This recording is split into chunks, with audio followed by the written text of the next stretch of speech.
Then Sunnah. Sunnah has a lot.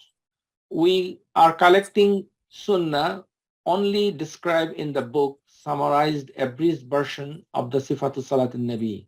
Praying with shoes is a Sunnah. Praying with shoes. Like when you are going to pray, you put a shoes. If you have a special shoes at home, please wear it. Especially the women who are at home, they can wear a special shoes each time they pray Salah. Alternative of the shoes is you can put socks. It's close to the shoes, but wear something. Wear shoes or socks before evening salah. Then you are performing a very important sunnah. If you taking off the shoes and taking off the socks, it is and contradictory to the sunnah. But you are allowed to pray without shoes and without socks. Uh, if you do it sometime, that's also permissible. Raising hands, which is Raful Yadain, it is a sunnah. When you make takbir for ruku', going to before ruku' and after ruku'. This is a sunnah, very important sunnah. Nabi Sallallahu Alaihi Wasallam continuously he did it in his entire life. And not entire life, like the after he established his his his salah perfectly, he did it persistently. Then placing right hand over left hand, and it should be placing hands on the chest. Both are sunnah. And you maintain a khushu', humility and attentiveness in the prayer. You are looking to the place of prostration. It is a sunnah. You should not look other than the place of prostration. You do not close your eyes, but look at it. If you close your eyes, you are not performing sunnah, but you will not be blamed for it. This subjective variation of attention, the mechanism of attention depends on the person's performance. Dua ul istiftah, which we Subhanaka Allahumma bihamdik wa tabarak asmuk. This is the dua ul istiftah. But the fourth salah, we mention Allahumma ba'id bayna bayni wa bayna khataya. These are two types of dua. Try to memorize. This is a sunnah. Saying basmala, which is Bismillahir Rahmanir Rahim, silently in both salah is a sunnah. Both salah, the quiet salah and the silent salah. Reciting another surah is a sunnah. Even if it is third rakah and fourth rakah, it is also a sunnah. Many people, they hesitate not to add another surah after Fatiha in the third and fourth rakah. That's not correct. In the Sahaba, at least over 100 Sahaba, they used to perform all the 4 rakah, all the 3 rakah, additional surah after Fatiha. So it is allowed. If you perform, it's good. If you do not perform, that's okay. But you are missing the reward. That's the big deal. Recitation, first rakah must be longer than the second rakah. It is sunnah. Recitation of the last 2 rakah shorter than the first 2. Meaning is if you can recite second, third and fourth, only one ayah. You can say, Qul huwallahu ahad, Allahu samad. Then you just prostrate.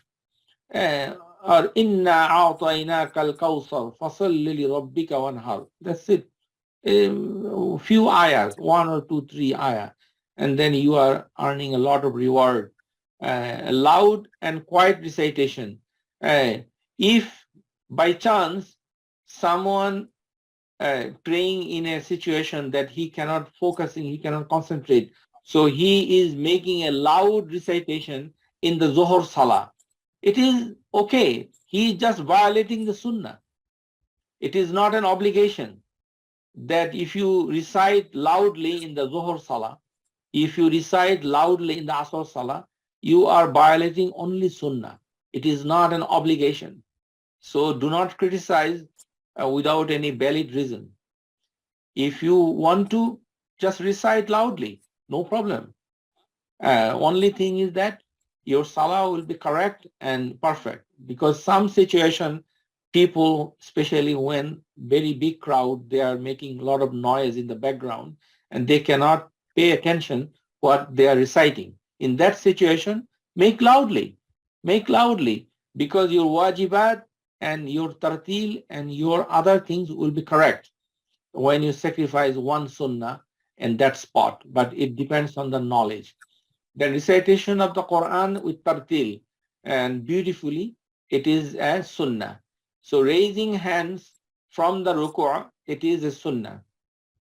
There are certain area in the sijda you can raise your hand when you go to sijda, when you go to ruku, when you stand up from the ruku, when you go to second sijda, every places sometime you can raise hands.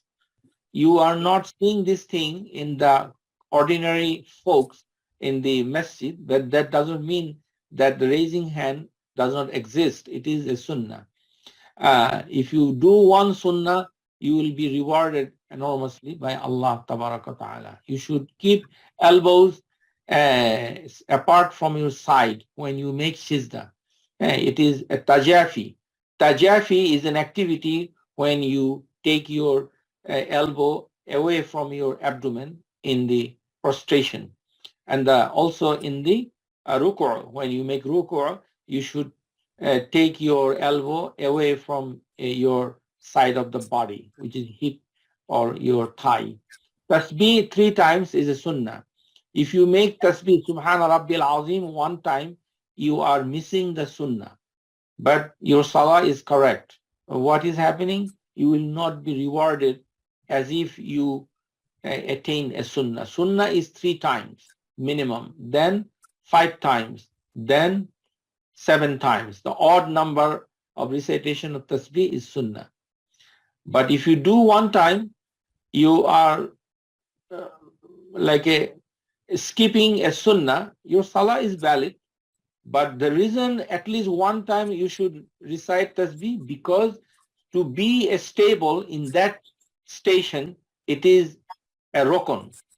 So in the light of performed a rukun properly, fixation and stability of the body parts, it is a must action. Meaning is, if you are moving and you are not stand still all the body part, then your rukun is missing. So anyway, you have no choice. That's why we recommend that if you do not want to perform the sunnah, when you are making salah very short in a very quick session, then at least recite tasbih 1 time. Meaning is, you like it or not, you have to be stable and immobilized your body part in certain station, because this is a rukun. Making all pillar equal, it is another very difficult sunnah. Very few people can make it. It is not easy. Meaning is, your sajda will be equal to your qawma, qiyam, and then your ruku will be equal to sajda.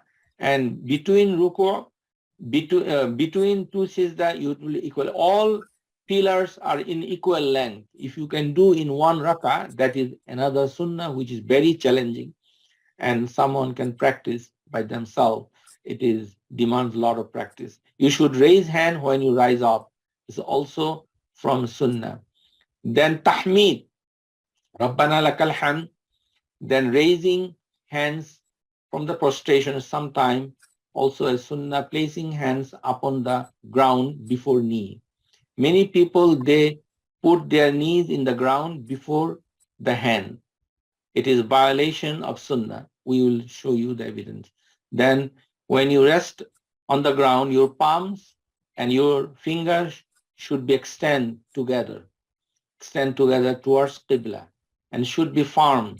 You keep the fingers close to them and also pointing them to Qibla. Tip of the toes of your feet should be pointed towards Qibla. So your heel should be straightened up and joined together. It is a sunnah. You should say tasbih in 3 times, is sunnah. And you should raise hands sometimes between 2 sajda. It is a sunnah. Right foot upright when you are sitting on the ground. It is a sunnah. Then your toes of the right foot point towards Qibla is a sunnah. So this slide, what we mentioned, is zikr between sitting position, Allahumma gfirli, warhamni, wajburni, warfa'ni, wa'afini, warzuqni. This is a prolonged. But the shorter one is Rabbi gfirli, couple of times. You can recite between Sizda is a sunnah. Then again, second prostration, raising hand. Again, second raising hands when you are raising from the sitting condition is a sunnah. Sitting at the rest, jalsatul istiraha, meaning is after the second sijda, when you are about to get up from the ground, you should rest a while, a few seconds. It's called jalsatul istiraha. It is a sunnah. And when you get up, supporting you himself on the ground with the fist clenched, it is a sunnah. Fist clenched. And then you make the second rakah shorter than the first rakah. So if you recite a surah in the Quran, first rakah, try to make second surah shorter than the first. It is a sunnah, if you can do it. If you cannot, then it's fine. Then sits the left foot flat and sit on it. It is a sunnah, keeping palm, right hand on the right thigh and the right knee is a sunnah, keeping left hand on the left thigh, left knee is a sunnah. Moving index finger, like a moving, fixing one side upon it. This is the movement. It is a sunnah. Tahriqul usbu'. Okay, and then you supplicate Nabi Allah sallallahu alayhi wasallam. It is a sunnah. Allahumma salli ala Muhammad. This is the sunnah when you make the middle sitting of the third rakah salah, salatul maghrib, and the fourth rakah salah, salatul isha and dhuhr. The middle you make it is sunnah. But if you making the final sitting, then salat ala nabi is not a sunnah, it is obligation, as we described before. And dua, that after salat ala nabi you can make dua. Then when you are sitting, you have to make takbir. When you raise hands sometime from the sitting position in the Bitr Salah, you can make kunut. Kunut is a sunnah. Kunut is not an obligation. Kunut is not a rukun. So you have to be mindful and pay attention. And you can read some days, some nights you can avoid. Both are sunnah. And if you make a ruku', when you should make a kunut, it should make before ruku', it is sunnah. It is not after ruku'. It is before ruku', it is sunnah. But if you follow the imam in the masjid, just follow the imam, because the following imam is an obligation, not a sunnah.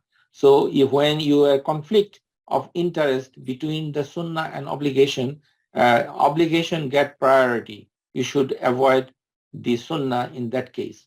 Final tashahud and sitting left hip resting on the ground is the final sitting, is tawarruk. It is a sunnah. If you can make it tawarruk, it is a sunnah. And right foot must be placed upon the ground. It is the sunnah. And you lean heavily on the left knee when you are sitting, supporting them, not the right knee, left knee. Right knee you can lift up from the ground if you can, or you can place it on the ground, right knee. But left knee is the opposite. You have to put your body weight on it through your hand. And supplication before salam, and you give a salutation in the left side. Assalamu alaikum wa rahmatullah, right side one time, it is a rukun. And assalamu alaikum wa rahmatullah, left side, it is a sunnah. But in general, saying assalamu alaikum wa rahmatullah, this phrase is wajib. Activity, moving your face out of the face, you are out of the salah. So if you even you are in salatul janaza, left side salam is a sunnah. Even imam making only right side, but you can make on your own left side. And then we are following the picture of this, some of the condition of the salah. So condition is that for the men and the women, there is a certain body area, we call it aura. Aura, it is a term used in the fiqh or in the Islam, and we need to learn this aura. Aura meaning is a certain area of the body. For the man, it is from the navel, the belly button, and up until to the knee. So covering the belly button and completely cover the knee, it is aura. You are not encouraged to make salah the way I showing the picture with the 3/4 pant in the salah. It is not good.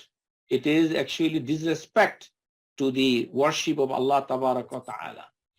You should not, for the sake of understanding of the body part, which is a mandatory, you must cover, because this masculine aura covering is a condition, short. So if you uncover in certain area, then your condition is lost. When condition is lost, then whole thing is fallen apart. That's the point. So we have to pay attention what is masculine aura for the man is means. So area is this. And then what happened nowadays? Nowadays, as I remember in my memory, it is like a 2002. All the manufacturing garments industry in the whole world, they try to make a pants or short or trouser with low waist. Inna lillahi wa inna ilaihi rajiun. That was not the case when I was a kid. Even in 90s, even in 80s, the pant was not made up like that way. So after the 2000 or 2001 or 2, all the cloth designer, the fashion designer, they made the trouser low waist. So what happened when you make sijda or ruku', your aura is exposed, especially for the boys, even girls, Allah musta'an.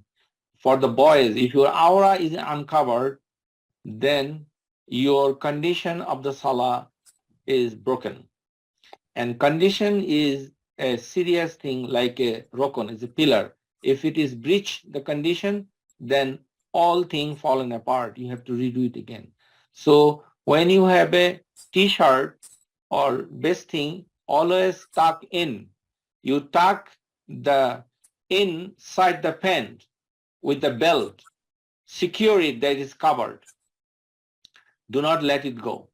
Okay, and then you should not purchase a pant or a cloth which uncover your back. It's not, it's a worship of Allah Ta'ala, and certain grammar and etiquettes, manners are prescribed. It's for the man. So this is the potential space when you can get exposed during prayer. And it is should be maintained all the time, because condition like a wudu is a condition you have to maintain all the time. But in case it happen, you just cover it immediately. If you cover it immediately, inshallah, Allah will forgive you because of your inability. Your salah is valid. Please be careful. If a condition is breached, temporary reason, for example, you have a impurities below your shoes, and you get the smell, you get the color of impurities like a feces or other thing underneath of your shoes, and you just get to know, then you just take off the shoes. Your salah is still valid. Same as like aura. But if you are continuously doing about the whole salah, then your whole salah is gone. So what is suggestion, it is subject to be further discussion and the fatwa. And I'm not in a position to give a fatwa which is correct and which is not permissible. The best thing is avoid. Always cover the aura. This is the safety. It is a condition, short, and is a precondition required for the salah for the man. For feminine aura is cover the hair. Cover the hair. number one. You have to cover the hair.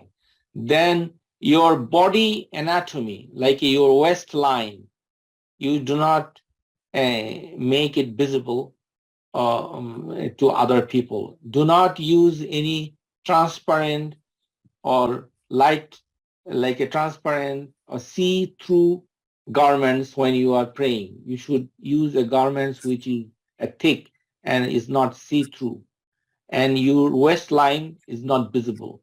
So as you see in the picture, and also the nail polish.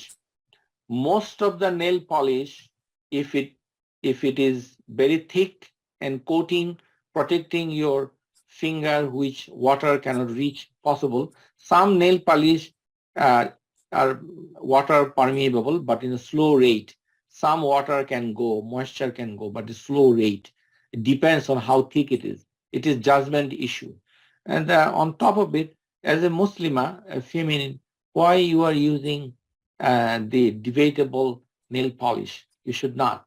You use other dye, which is water permeable, not to invalidate your wudu. And then finally, for the heel, when you are standing position, you supposed to cover your feet. Your back of your feet must be covered. If you uncover, your aura is uncovered. According to a majority, not majority scholar, but Sheikh Al-Albani, in a position, rahimahullah rahmatan wasiya, he said covering of the feet is the aura for the feminine, but the face of the feminine must not be covered. It is uncovered, is a part of the aura. So face is not part of aura in the Salah. So the definition of aura in the Salah is different than the outside of the Salah when the female go outside of their home. So the case of the female aura is different place to place, but in the Salah, they have to cover, but their hand is covering is not a mandatory. According to authentic opinion, you can uncover your hand. For the female, it is not part of aura in the Salah. So I think you got the point. For the feminine, it's important. Then wearing a shoes. Wearing the shoes in the prayer, it is a sunnah, highly encouraged in the sunnah of the prayer. Meaning is, we do opposite. When we go to prayer, we take off our shoes. This is the current situation and tradition in all over the world. All the masajid is doing this. So some people may argue that what the practice of the Rasulullah sallallahu alayhi wasallam.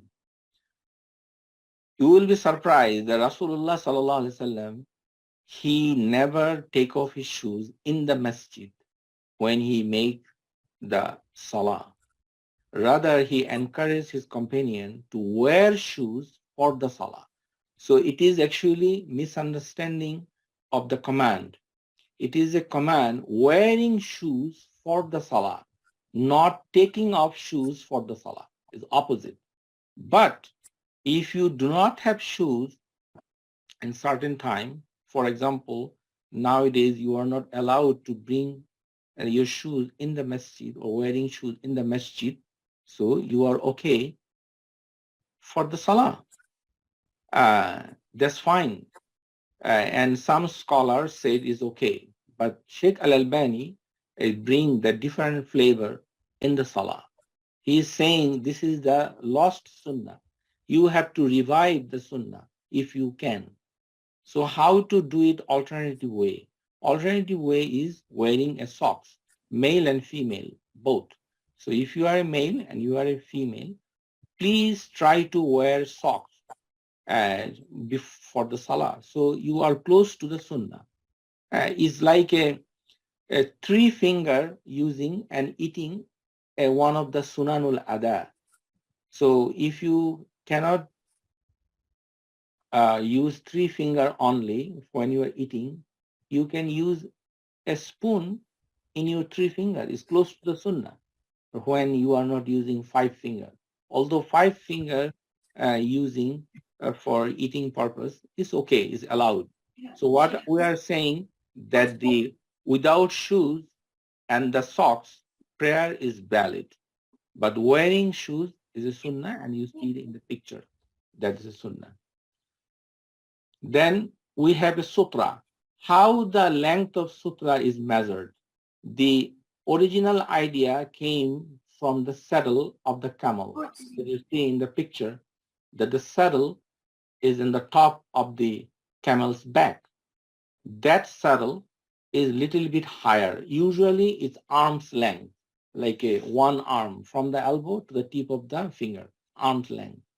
So uh, there's an interpretation of different scholar. So Imam Nawawi, he's saying the sutra, the height must be one arm, or nahu sulusa zira'a, like a 2/3 of the arm.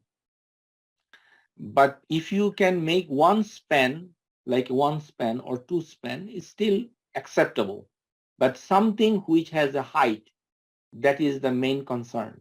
So ideally, the old scholar, they put full arm or 2/3 of the arm, is up to you. And this is the sutra, a barrier in front of the musallin. And you go close to the sutra. The sutra is something height in the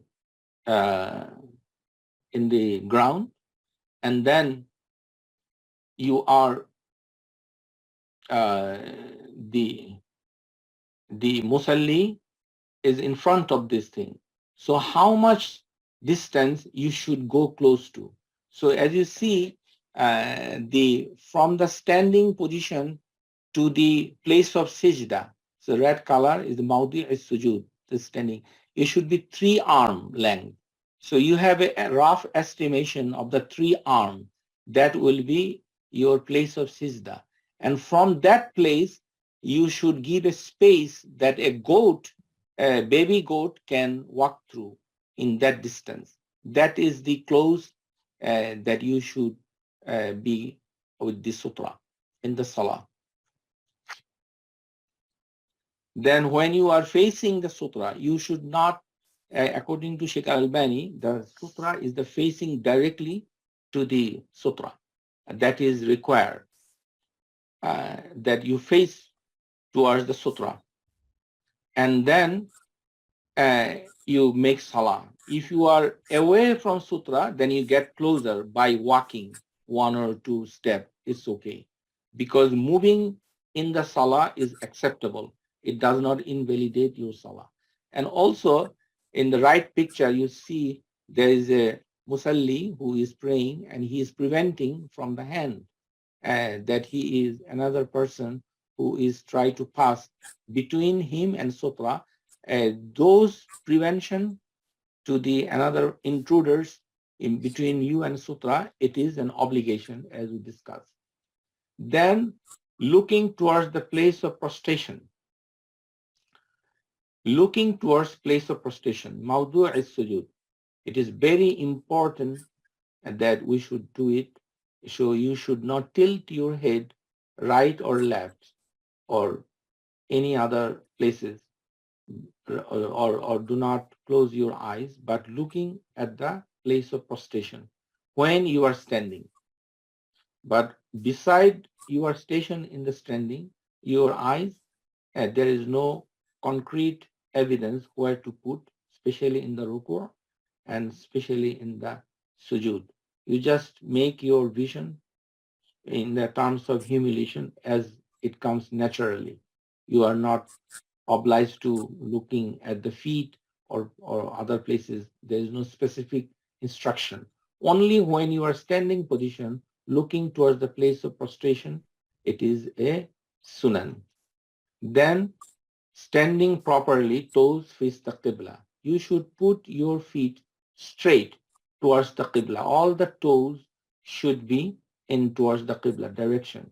You should not tilt, twist right and left, and also the feminine A female, they close their feet together and there is no space in between. And some male, they uh, keep their feet apart from the uh, thing. It is also not appropriately, and it should not. So in the picture, we're showing that keep the feet straight. Again, this Musalli is praying without covering his feet. Only to learning purposes, we are showing the feet. Your Salah is valid, and sometimes you are allowed to pray without shoes, without socks. This is permissible. That we again saying. Then standing properly, toes, as we discussed, to the Qibla. Then al-Qiyam. When you are in Qiyam, you should not look high up to the heaven, like towards the sky direction. Or you are holding your arm different way. This is wrong. So this is called al-Qiyamu ma'al qudra. Standing when you are able to. Then at-takbir. When you make takbir, your hand is raised in two ways. One is close to your ear, and another one is close to the level of your shoulder. This two way is described, but your finger should remain as usual, like a natural way to put the finger. So this is a very important how to move your finger during the Salah. Then keeping hands on the chest. What is the chest means? Chest means, what is chest? Chest is not a part of abdomen. Chest is not a part of neck. It is the area between neck and the abdomen. It's not upper abdomen. So please pay attention what chest means. The way we mean chest, the Arab people mean same thing. Like a guy in your picture, he has a pain in his right side of the chest. He's holding his chest. So this is the same area you should hold your hand, male and female alike. So chest. So this is the place of the keeping your hands on the chest. It's all rak'ah is the same. If you keeping hand on the chest, there is a three way to do it. One of the way is that you put your feet the opposite, keeping hand on the chest. So three way. One way is that your palm should be over the palm. Another one is holding hand to your like grasping a wrist. Right hand grasp the left wrist. Another one is keeping your right hand over the wrist and the forearm. That's the three-way placing hand on the chest. So this is the sunnah. It is not other way, and there is no particular technique to hold the wrist. It's not three finger or two finger or this, that. It is very simple. One is placing just to place. Another is extended placement. Another one is holding the left wrist. So I showed another picture the same way, which is correct, and over the chest. Then ruku'. As we said, the ruku', the first one who is not inclined, it is not correct, and who is bowing too down is not correct. The way it is that hadith said that law subba alayhi al-ma la astaqar, meaning is if you put a water on the back of this person who is making ruku', the water remains suspended or remain still in that place. It doesn't go through or drop down anywhere. So water, so this is the ruku'.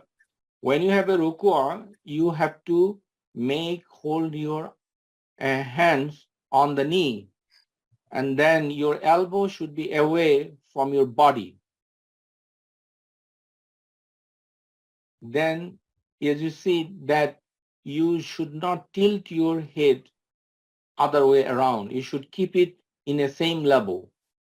So the same level, as we discussed, that the water is kept on the top of your back of the body, then it should be according to the sunnah.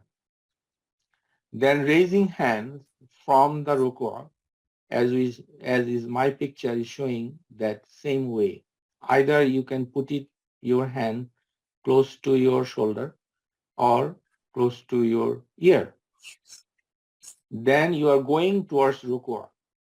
When you are going to the ruku', that you are inclining towards the ground, then you are going towards ruku'.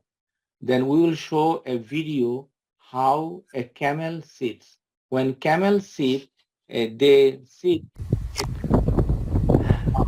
feet like a knee first, then they sit. So in order to going, the camel is putting their knee first, then the other body part. So we should do opposite of the camel.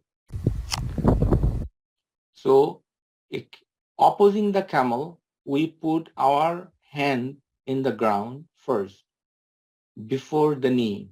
So landing hands before the knee. This way you can go down to the sujood, prostration. This is particularly helpful for pregnant women who are very technically having difficulty going to the sujood. Also, it is good for the heart disease and some physically disabled person. So, and it is safe, and also it is a sunnah. Doing opposite, putting the knee before the hand, is against the sunnah, what Sheikh said in his book. Then we'll show you how to make the ruku'. Bismillahirrahmanirrahim. قل هو الله أحد الله الصمد لم يلد ولم يولد ولم يكن له كفوا أحد الله أكبر سبحان ربي العظيم سبحان ربي العظيم سبحان ربي العظيم سبحان ربي العظيم سمع الله لمن حمده ربنا ولك الحمد. So this is the position we are showing that how to go ruku'. Then sujud, as we said, that the sujud is making on 7 bones, and we discussed the bones, so we don't need to discuss here. Just want to pay attention about the sujud. When you make sujud, you should not keep your elbow to the ground, and also your back should be straightened up. This is called i'tidal. When you i'tidal with sujud, meaning is your back should be in an angle and straight line. Do not curve, do not lay down to your body towards the ground. So, and then you keep your both hands away from your body, away from your head, and which is more correct. Like this is the tajafi. Tajafi is the keeping away of your elbows. And tamanina is stability in the activity. When you are action, you are keeping your body mobility in a very tranquil position, like a calm, quiet, and stable. Do not move. Physical immobilization is at-tamanina, as if is exhibiting tranquility on the performer. And tajafi is the keeping away your elbow from the main trunk of the body. Tajafi in the prostration, also as well as in ruku'. And this is the i'tidal. With number 1 is separating the elbow from the abdomen and separating the thigh from the abdomen, the second point. And third is separating your shank your leg from the thigh when you are in sujood. That three activity together making a combined performance which is called i'tidal من اعتدال في الركوع. So if you are in the sujood, i'tidal sujood is a rukun. So there is no difference between male and female accordingly. And the same is the sujood. In the sujood, your finger should be facing towards Qibla and your heel should be attached. As we discussed the next slide, we are showing that straightening your back, how it is impact. So if you lift your one foot from the ground and both feet on the ground, then you should correct it immediately. You more quicker you are correcting, the safer you are. But if you do not do permanently or prolonged time, then it's okay. But if you are keeping your feet together in the prostration, then it is a important sunnah. Also, as we said, the back of the backbone is a straightening position in the sunnah. Then in the sijda, we should not keep our forearm in the ground like a dog, as it described in the hadith. It's called iftirash al-kalb, meaning is a body position like a dog. Between two sijda, you keep two way you can sit. One way is iqa'a. The middle one is iqa'a. When you put your heel on your back and you sit, it is only position allowed between two sijda. Remember, but sitting on the top picture, which is left feet flattened on the ground and sitting on it, which is the sitting, it is wajib most of the time. But the second picture is iqa, is permissible act. Then between two sajda, you can put your hand two ways. One is on the thigh, another one covering your knees. Both are allowed. Then we are showing the two way what we making prostration. One is jalsatul iqa, which is sitting on the hill, back of the hill, and jalsatul iftirash, sitting on the left foot is jalsatul iftirash. Jalsatul tawarruk. Jalsatul tawarruk is sitting on your hip, left hip. A warak is a word for hip. So left hip is used for sitting. It is a very important, especially the final sitting, when you are making a final sitting in the 4 or 3 rakah salah.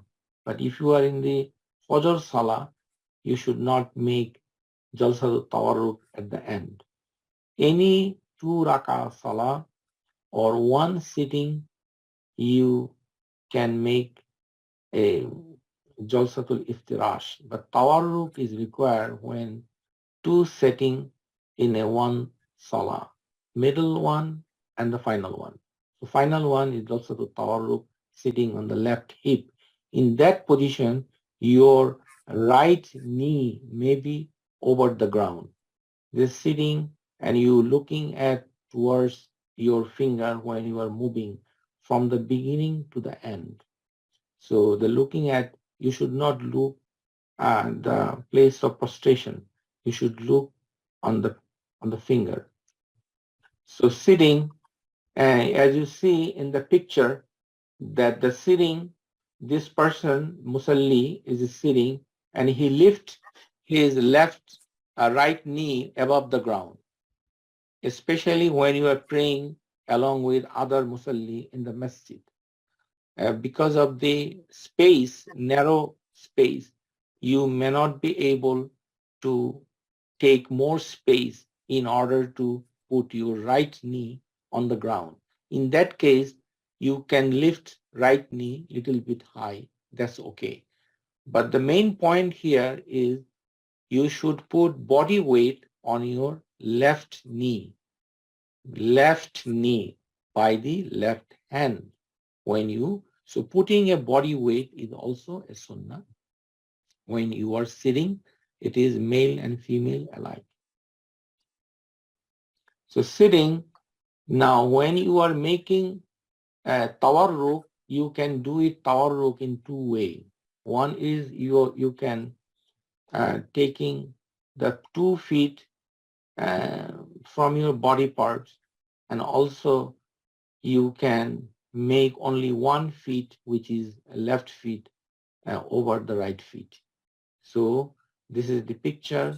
We're showing you 2 way how to do the tawarruk. Then taslim, right taslim and left taslim, both are sunnah. And taslim, it comes in a couple, meaning is right and left consider is a one act. Taslimatain, both. So when you pray in the jama'ah, please consider that you follow the imam after the second taslim, not the first taslim. Because for imam perspective, two salutation, Assalamu alaikum wa rahmatullah, Assalamu alaikum wa rahmatullah, right and left, both considered as a salam. Then going to prostration. I will show the video how to go to the prostration, keeping your hand before the knee. Allahu Akbar.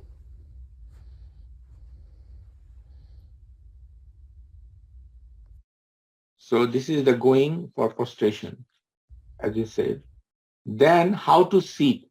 Now, when you sit, the first video will show you Jalsatul Iftirash, meaning is you put on your left feet on it. So I'll show you it again. Just do it.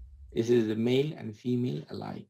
Then you have different way is a tawarruk, but you put your left feet accordingly. Then you put the other way, the 2 feet in the same side. So this is the 3 way to make 2 types of sitting. One is iftirash, one is tawarruk.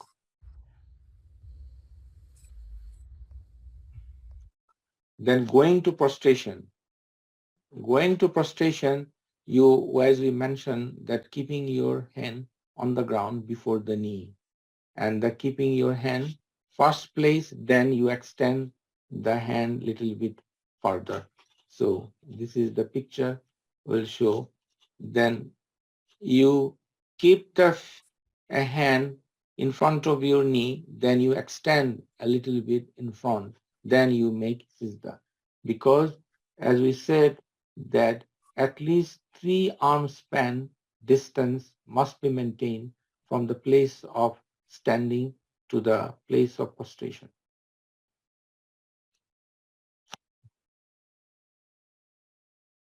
So when you are facing, as you see, my eyeglasses, I take off from my nose and I'm making prostration. My elbow are away from my abdomen. My thigh is separated from my abdomen. My back of my thigh is separated from my leg. And my back is very straight, i'tidal, is sujud. So I make tajafi in that picture, and also I make the tamanina, which is not visible in the picture, but you need a video to see a tamanina, meaning is be stable and solid in that position.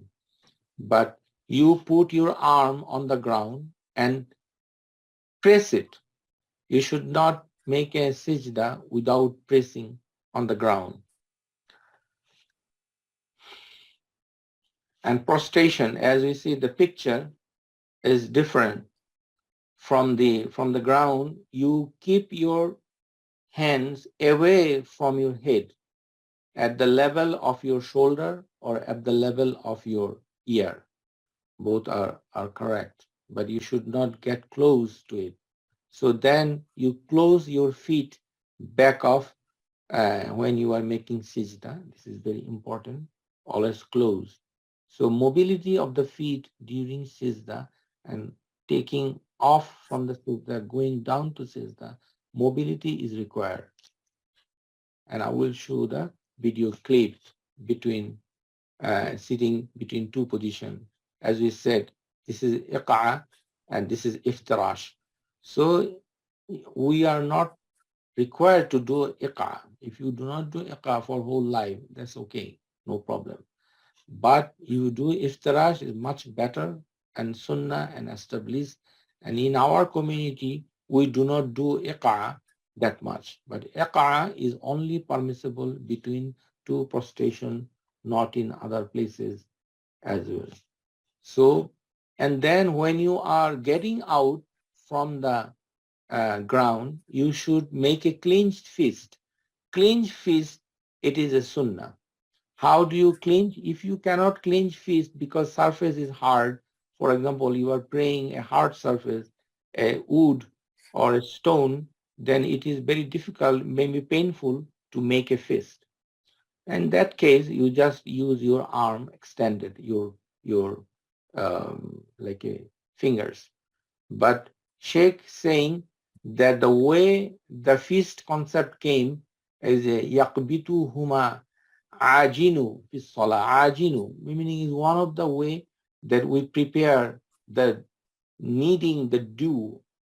So when you make a bread like a flour, you put the water and make a dough for the bread making, and in kneading the dough, you are using a clenched fist to prepare the dough for the bread, is what we call roti in our community.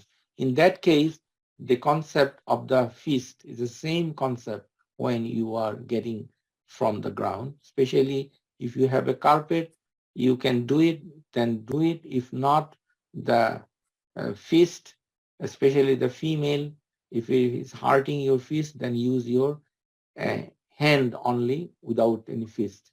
It will be okay, inshallah. The main idea is you are getting from the sitting position to the standing position, putting your body weight on the ground.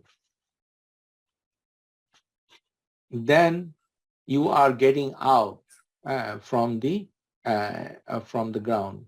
So you are taking off your um, your knee first, then your hand first. So this is the way you should do.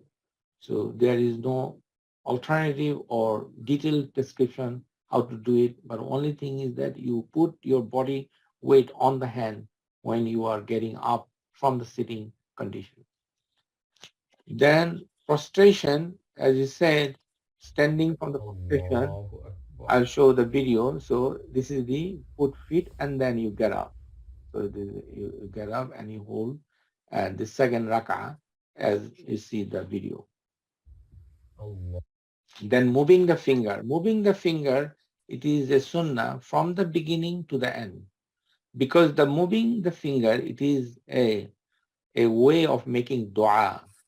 As we say, that the finger has a two purpose. One, moving finger, you can make istighfar. Astaghfirullah atubu ilayhi. If you move your finger when you are laying down in the bed in the last one third of the night, you can making istighfar with the moving finger possible. Also, moving finger, you can make dua in the salah. And why we are doing moving finger? This is tawqif. There is no explanation why this finger is chosen, why not other finger, because this is the sunnah established from the Nabi Allah sallallahu alaihi wasallam that he used to make dua when he is sitting in the salah and moving the finger from the beginning to the end. This is sunnah. Then saying taslim and one rakah. So now we are showing him salatul bitr. Many people in our community has a confusion how to make Salatul Bitr. Number one, Salatul Bitr has a 3 rakah traditionally, but you can make 5, you can make 7. But when you are making 5 and 7, and in some way to the 3, you can make all the rakah continuously, like a 5 in a row, 7 in a row, 3 in a row. There is another way to make the Salatul Bitr is 2 rakah as a unit of Salah, and then you make the Jalsa al-Akhir, Akhira, and then you make a Salam and you stand up immediately or just few seconds or very little interval, and then make 1 extra rakah as considered as a bitr. But your intention is to make 3 as a salah of bitr. So this whole thing is depending or linked to the mental function, like your cognition. You put the thing in a cognition as you are praying. So if you make an intention that next 2 rakah is a part of my bitr, that cognition, once it comes in your mind and you recognize it, that's enough. But you are also allowed only to pray 1 rakah as a bitr. Is also allowed. There's nothing wrong in it. The main idea is the word bitr is applied to 1 rakah because bitr literal meaning is odd. Like 1 is considered as a bitr, and the dual is considered as a shafa'a. So shafa'a, rakatay shafa'a. Rakatay shafa'a is the first 2 rakah, and the third separate rakah is the Salatul Bitr. So it's a terminology and a way of understanding. But the thing is how to make it. We will give you full details video. Please follow it. And this is very important. Allahu Akbar. سبحانك اللهم وبحمدك وتبارك اسمك وتعالى جدك ولا إله غيرك. أعوذ بالله من الشيطان الرجيم من حمزه ونفخه ونفثه. بسم الله الرحمن الرحيم.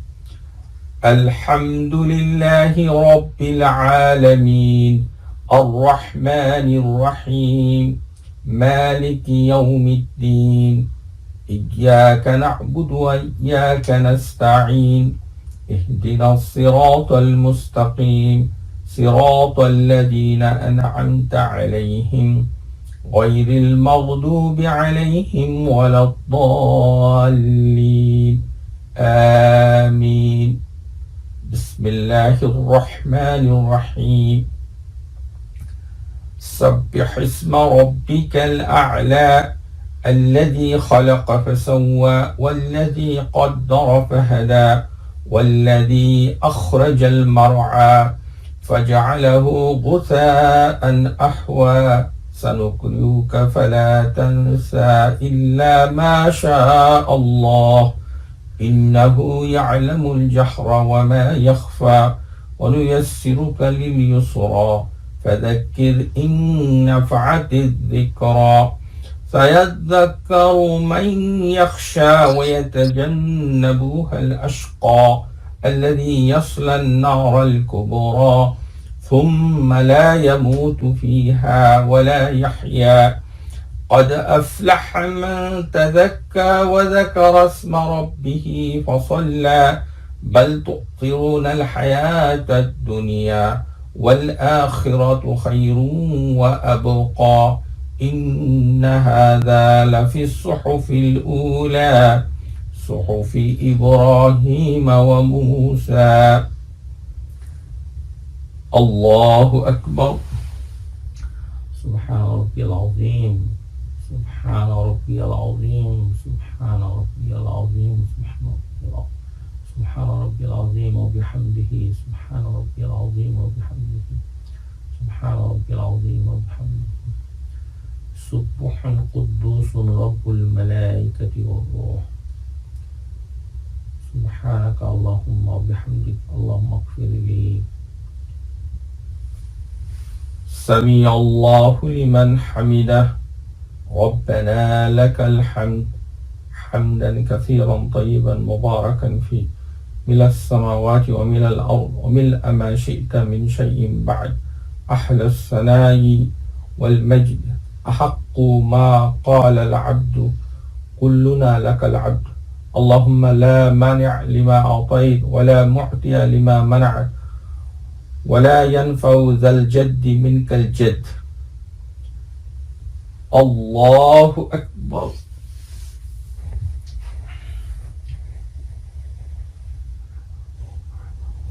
سبحان ربي العالى سبحان ربي العالى سبحان ربي العالى سبحان ربي العالى سبحان ربي العالى. الله أكبر. ربي اغفر لي ربي اغفر لي. الله أكبر. سبحان ربي العالى سبحان ربي العالى سبحان ربي العالى. الله أكبر.